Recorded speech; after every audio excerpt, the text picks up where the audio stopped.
आज आमर पंचायत स्तर में ओडिशा नवीन ओडिशा कार्यक्रम अनुष्ठित होता है। ये जो वर्तमान चली पोषण कार्यक्रम तापर सचेतन करने अधिक लोक पोषण को केमती ग्रहण करेंगे सचेतन करने आम विभिन्न प्रकार चित्र अंकन कर पौष्टिक खाद्य विषय बुझाइलु।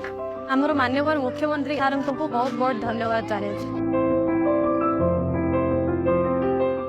ओडिशा नवीन ओडिशा।